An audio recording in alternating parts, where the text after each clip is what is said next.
What's up, gaming heroes? Welcome back to another awesome World of Warcraft video. My name is Erosium, and in today's awesome World of Warcraft video, we are going to be looking at the mailbox, figuring out how much gold we made today, figuring out how much profit I actually made, and then how much we made for the entire month. Then we're going to go in and discuss a couple of quite interesting articles actually that have been popping out recently about World of Warcraft and Blizzard in general. It's quite a hot topic at the moment, and thus I really want to cover it in this video. So without further ado, let's get into it. Make sure you smash the like button, make sure you click subscribe, make sure you leave a comment in the section below. I do want to say a really quick thank you to all of my Patreon supporters who are spending their real money on me to basically allow me to do this as a full-time career. I give my patrons 3 guides as a thank you for signing up and supporting me. It's just hugely appreciated. So if you are interested in any of those, feel free to sign up to my Patreon. So if you are interested in supporting me and getting some of those free guides as well, then please feel free to support me on Patreon. I'm updating the guides every single day. I put about 2 hours work into those guides every single day over on erosiumtv.com. All right, let's get into the video. How much do you think we made at the mailbox today? I am predicting not a lot. 30,000, nearly 31,000. It's not a massive chunk of change, unfortunately. The reason for this is because I didn't do any cancel scans yesterday. I did none. I was too gosh darn busy. To be honest with you, I had such a busy day yesterday working on the website, working on Patreon guides, and then working on the Discord. We had over 30 members join the Discord yesterday, so the Discord is absolutely blowing up. It's, as I say, one of the best Discords out there, and it's absolutely hilarious just talking to people in there every single day. I just woke up and I was like, what just happened? Alright, so what we sold a bunch of just standard enchants under 1,000 gold, making a minimum of 50 gold profit. For the most part, though, I do think I'm actually getting decent profit on quite a lot of this stuff here. The heavy callous hides, I got, I believe, 2,900 profit on these as an overall, so that's pretty good. I mean, you obviously got to spend money to make money in some cases, and that is one of those situations where you have to spend a little bit to make a little bit more. Pretty good. The lumberjack shirts are still over 600 gold, which is great. When these fall to 200 gold, I'll do a market reset. But until then, I will keep these at 600 gold. They're really good. I'm very much considering doing a reset on the blue lumberjack shirt. But I do know that that is an easier shirt to get than the red lumberjack shirt. So I'm in an R-ing about that one, safe to say. I made a couple mistakes. I made a couple mistakes. I made some shrouded cloth pieces of armor, and I made them at the wrong item level. I made them at basically the entirely wrong item level. I need to be making these at the, I believe it is 87 item level. And instead I've been making them at the 100 item level. So I did make a few mistakes there, but it's completely fine because that is pretty much a free craft for me, considering all of the farms that I do in my off time. I just have so much shrouded cloth, it's unreal. So let's go ahead, loot that, and let's look at the total profit for the month, the revenue, all that shenanigans. I am sorry, just really quickly, for any self-promotion, if anyone gets a bit pissed off with that self-promotion, it's something I actually have to do in order to try and make this, you know, my full-time career. So I am doing my very best to try and give you guys as much value as I can in these videos, but at the same time I am trying to you know, live a life and make this my full-time job so that I can support myself whilst doing this. And it's not like I need a lot. I just need a little bit, you know. So YouTube, thank you very much for everything you give me. Thank you very much for everyone that watches these videos and supports the channel. All right, so TSM. The value. We're up to 391,000 gold, and that is since the 1st of March. So that means on average per day we've made 22, nearly 23k per day on average profit, solely profit, okay? And in total revenue we've made 1,245,000 for this month. 604,000 has been expenses, and 640,000 has been total profit gained. Pretty goddamn good. Now, there was a few mistakes. I still need to make a couple of sky golems, so when those are crafted, I will have a huge amount of profit come in from those. So this bar should absolutely skyrocket for like 70 to 80k, so that should be really good. And then I've got a few more Jade Panthers I need to craft. My main issue right now is finding Ghost Iron ore at the appropriate value. Ghost Iron ore. Oh my gosh. Oh my, what? Are you for real? Is this happening? That is the price I want to be finding my Ghost Iron ore. Please tell me someone's not buying it right now. Why can I not buy? I switched to Ghost Iron ore. I'm switching to this because it's not letting me buy it for some stupid reason. So it's going to cost me 132,000 gold to buy it at, to buy 22,000 Ghost Iron ore at 5 gold, 99 silver. This is worth it to me hugely because on average it's about 8 to 14 gold on my realm. So buying it at discounted value, yes, I'm spending 132,000 gold, but I use so much Ghost Iron ore across loads of different crafts that at that price is a good profit to me. So I'm going to go ahead and buy that. Done. See you later. So let's now look at the TSM. Look at that drop. We went from 391,000 gold to 259,000 gold. Worth every penny. I'm very pleased with that. We can go ahead and get all that sent over to my smelter. Get him smelting everything. That'll be hugely worth my time in the future. The gold that will come back from that will be absolutely massive. So I'm very pleased about that. This is why every now and again you see on here my highest expense is actually this. Ghost Iron ore is my highest expense because sometimes I have to buy it at a higher rate than it should be. So you see, this is probably, no, not there. It's, where was it that I bought my Ghost Iron ore? Was it here? Probably was here. It might have been there or, oh no, it was here. It was here. This is where I bought my Ghost Iron ore last time. And again, we're doing another one, which is completely fine. We bounce back really quickly from that. Okie dokie, now all that has been crafted. We're going to go ahead and post that onto the auction house now. Oh my gilly gone gargers. We have got a lot to post onto the auction house. I know it was only saying, you know, a small amount in the crafting menu as a profit, but that's because, as I say, I already had the stuff listed on the auction house. I've just done a cancel scan and we're reposting and posting all the new stuff on the auction house right now. And I'm hoping we're going to have a nice big chunk of change tomorrow. I'm going to hopefully run a couple cancel scans today, and that should at least allow us to sell a bit more. Now, I have noticed the more and more I do these videos, the more and more difficulty I have with the cancel scans. There's more people getting into the market. There's more people kind of selling the same stuff as me. And as a result, that makes my market very difficult, which is why I'm actually looking into other markets as well at the same time. Just because hedging all your bets in one market is just diabolical. When you've got, like, I don't know, potentially 1,000 people who all decide to jump into the same market, you could really, really deflate a market like that. But the main thing for me is, like, you can control that. It's all controllable. If someone ruins a market too much, you can just reset the market. And then they ruin it again, probably 3 more times before the reset sticks. When the reset sticks, like it has for the red lumberjack shirts, that's when the profit really is to be made. But you shouldn't be resetting market unless the actual market is low enough to reset. Otherwise, it's too much of a risk. It needs to be something that sells regular, like every day, like solid sales. Like the red lumberjack shirts, I know, like if I don't have anyone cancel scanning me, I can sell 5 to 10 of those in a day, depending on if I've got, you know, obviously people cancel scanning me or not. What's up, guys? So to get into the meat of this video, I wanted to discuss this article here. Blizzard fires dozens of employees and pays them in Battle.net gift cards.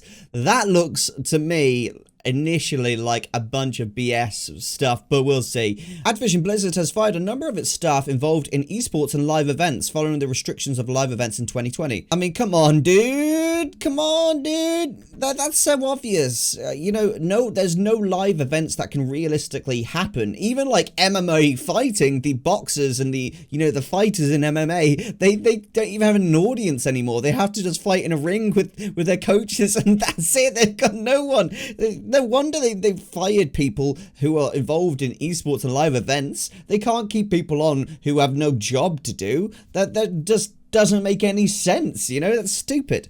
But I highly doubt that they would just say, oh, here's a Battle.net gift card, see you later. I just can't see that happening. This is written by Olivia Harris. Okay, Olivia.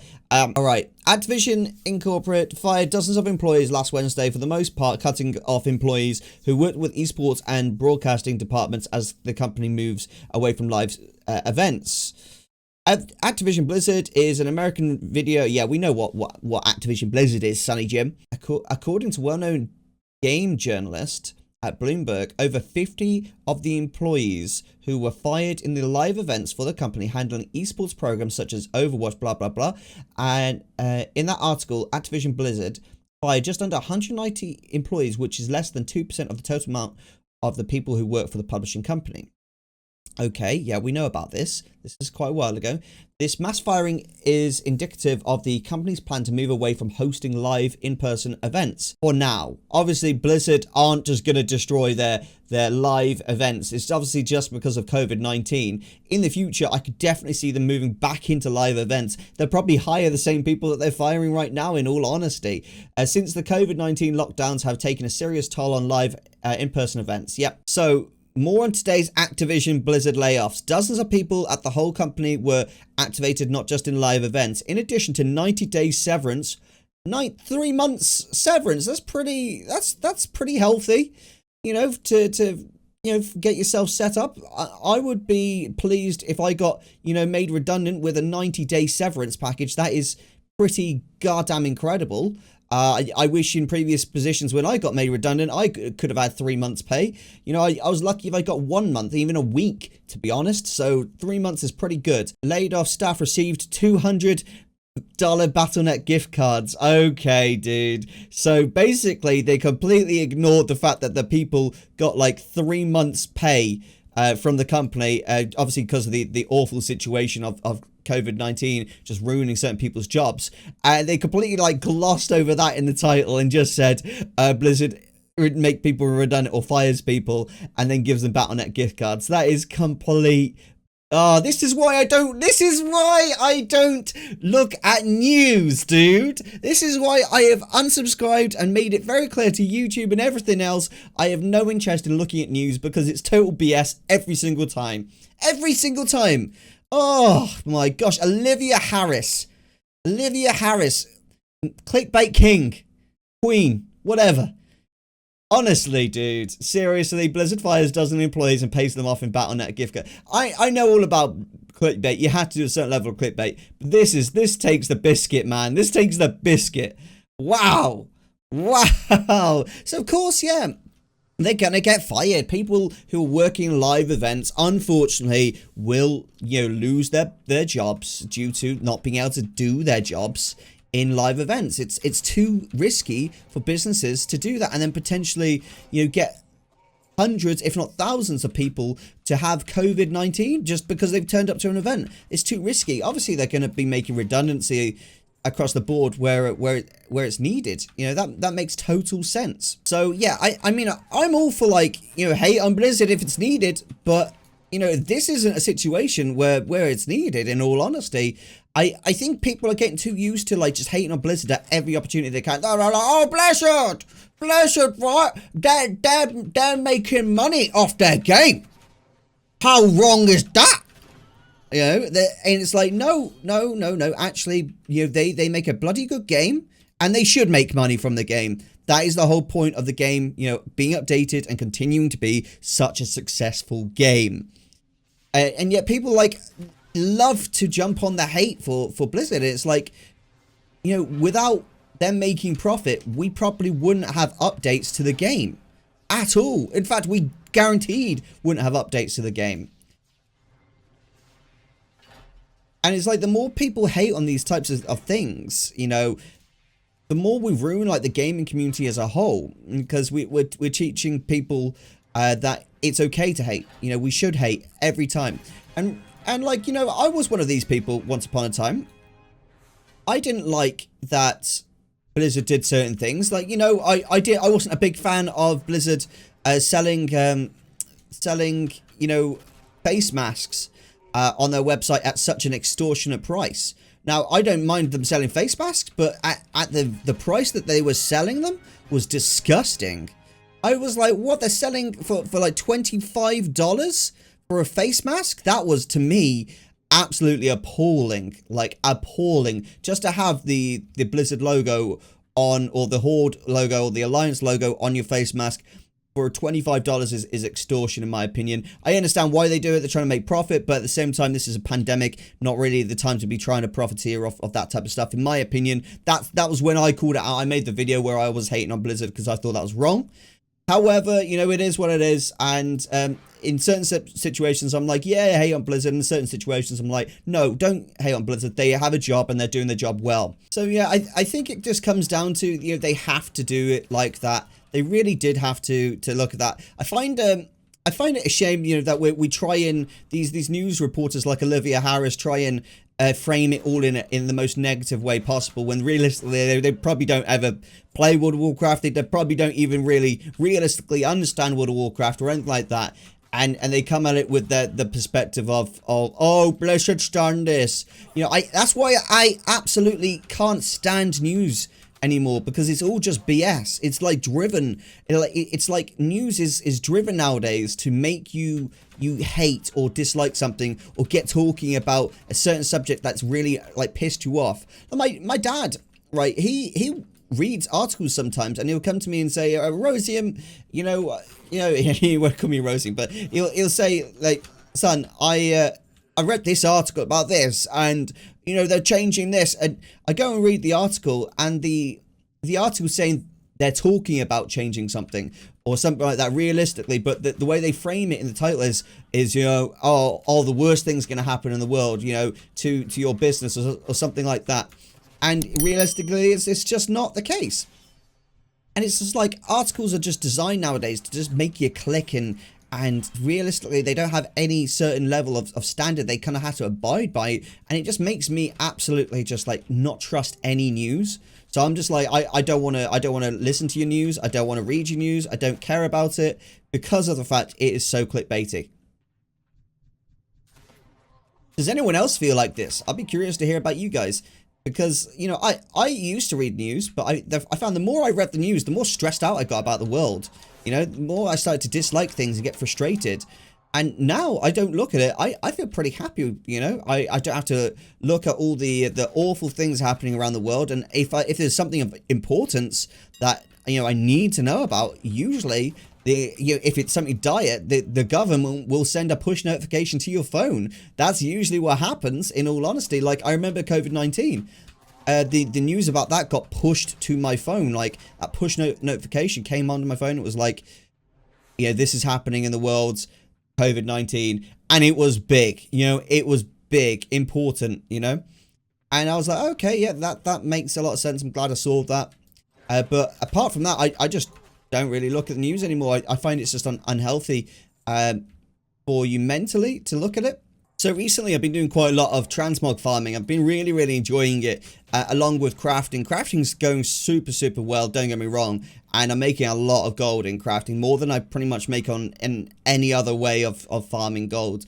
I love it because it's so passive, and it doesn't require hours and hours of my life. I can just do it as and when I want. Some of you guys might be wondering why I'm doing this on a rogue. Basically, if I get locked chests, then I can unlock them. Makes it nice and easy for me. I don't have a character available who has, you know, that ability or professions that could do that quite yet, so I'm just using my rogue, and it's quite fun, to be honest. My rogue's my main character, so it's completely fine for me to do that. So last night, it was an absolute blast. We had, I think, 7 people in the Discord hanging out, and we all were private streaming our games to each other, what we were playing, what we were doing, and we were just hanging out in the Discord having an absolute blast, to be honest. It was really fun. And that's exactly what you should be doing, is, you know, is hanging out with your friends, creating that community, and enjoying yourself with people that you just like to hang out with. Especially now, when there's so much dislike and hate in the world, this is the time to be doing this type of stuff. I can really see from this chest, from this chest run, that I've been quite unlucky with chests. I've only had 1 chest. Like, last time I did this, I had 4 chests in 1 dungeon. I was like, what the hell? Oh, there's another. And it's not locked either, so okay, fine. If you reach this point of the video, make sure you write in the chat, potatoes are awesome, okay? Potatoes are awesome if you reach this point of the video. At this point, I kind of want to discuss kind of where the channel's going and what we're doing with the channel going forward. And so obviously what we've been doing is really working out and doing like amazingly. And that is like, you know, something that makes me really, really happy. So I'm definitely going to be continuing to like make awesome content in the way that I have been. I want to expand on it. I want to take it even further. I've been asked to create a horde character and create like a horde leveling route. So that's something we're definitely going to be looking at. Oh, that's good. Superior striking. That's one I needed actually on my my ult. So yeah, that's something we're definitely going to be looking at in the future, I think, going forward. One of the things I really want to have on the channel going forward is a kind of a Let's Play series that's not really a Let's Play series. It's more of a series where we take a character who has no profession and we take it from scratch using TSM and we learn a profession and we expand upon that profession and figure out how to make gold. And I really want to do this just so that I can kind of edutainment, I guess is the best word for it, educate and entertain you guys at the same time with how I make gold and how you guys can potentially make gold as well. How I figure out how something sells and what's worth selling and researching something. So you guys can follow along on your own characters and see how I do. Because, I mean, I do have everything, you know, all my hardcore details and stuff in my Patreon guides. And, you know, those who sign up to Patreon can get those, but those that can't do miss out on some of that stuff. So I do want to make sure that stuff is also available for if you aren't able to support in that manner. So that is why I really want to start a series where I'm really focusing on that in specific. So I've got 3 characters that I'm going to be doing this on. And I kind of want to do each of the videos like, I don't know, every other day or every 2 or 3 days. I don't know yet. We haven't figured it out. But we are working on a series where it will be effectively... It would be a bit like how Samdan plays WoW does it. It'll be, you know, logging into the characters, leveling them up, and taking them and basically making gold with them using their professions. I think with Samdan plays WoW, he very much focuses on like a mixture of things like flipping, using the auction house to find like little gaps in the market, that type of stuff. I think with mine, it'll be more so just focused on the actual making gold with the profession side of things, as that's kind of like where I think my value is as a content creator. Oh, this is locked chest. Let's open it. Oh, another helmet. So I think that's actually us done in this dungeon, which is pretty cool. Pretty cool indeed. We managed to get it done really quickly.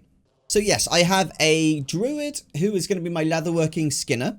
Then I have an engineer miner called Raskbolt. And then I've got a blacksmith who is called Miela. And Miela was my character that I used to do the... Miela was the character I used to do the leveling series. You know, the speed run 10 to 40. And we did it in like 3.5 hours, I think it was, or something like that. That was the character I used to do that with. So it was pretty fun actually doing that. And I'm going to add a bit of like RP to it as well, because I think that's a really fun way to approach the game, is coming at it from the RP perspective of, you know, Miela is going to be like the blacksmith's daughter.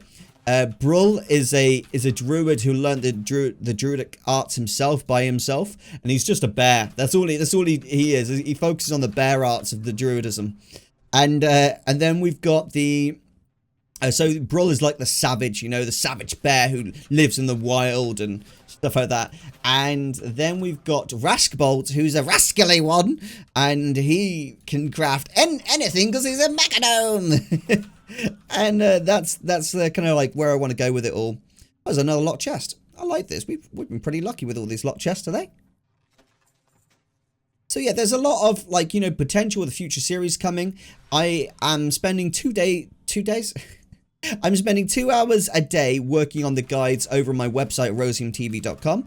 And that is both the Patreon guides, where people can, you know, look at those guides if they're signed up to my Patreon, but also the free guides as well, which I am actually working on. I've made my first free guide today, and there's going to be loads and loads of those available as well, because I want to make sure, you know, everyone can have a chance to read the stuff on there, not just people who monetarily support me. If you are at all feeling like you're getting a bit bored of World of Warcraft, here's a bit of advice for you, because I wish I'd known about this a bit earlier in life.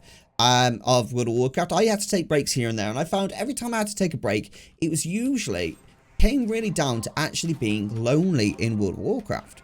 The biggest tip you can do is join a community of players that play together very regularly, whether that's a guild, whether that's PvP, whether it's PvE, whatever it is, whether it's just joining the Gaming Hero Discord, right? Whatever it is, join a community. When you have people to play the game with and do things with, it sparks your interest and gets you playing the game more.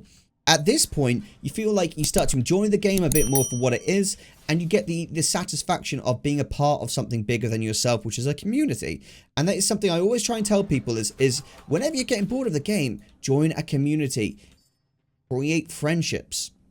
This is an MMO RPG, so without the massive multiplayer online aspect, you're really missing out on like one of the biggest parts of the game, and that is an absolute crying shame. I'm not trying to rhyme all these words, and I'm really, honestly, I'm not to blame.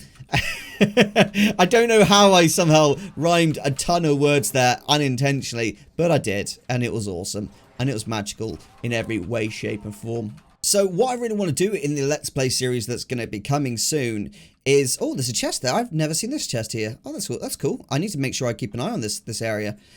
So in that Let's Play series, I want to unlock every recipe possible. So I'm going to be doing things like grinding reputation for BFA or like doing like World Quest and Legion, all that type of really cool stuff. And that will basically allow us to get access to better costs crafts and therefore earn even more gold as a potential of doing that.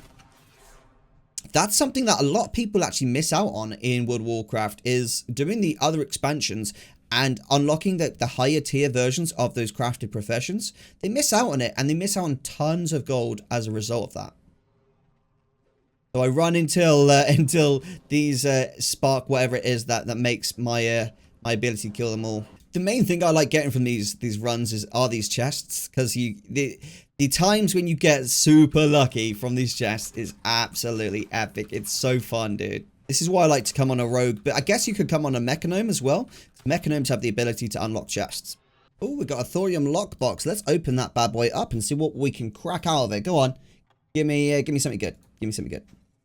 Got a helmet. That's all right. It's not bad. Sell it for 100 gold. So yeah, guys, let me know what you think about that idea with the Let's Play series of, you know, the 3 characters doing leatherworking, skinning, engineering, mining, and blacksmithing mining. I'd be really curious to hear your thoughts about that. I really hope that you've enjoyed this episode. I know there's been a lot of just talking, discussing things, but hey, that's what the channel can sometimes be. You know, not every video is going to be like a revelation of something completely brand new, but it's fun to get this stuff talked about and have a good conversation with you guys and keep the community fun and active. Thank you again to all my patrons who have supported me and continue to support me, paying me to make content. It's so nice of you guys. I really appreciate it, and I will continue to make the best awesome guides in the world. All right, so thank you very much for watching. This is Erosium. Oh!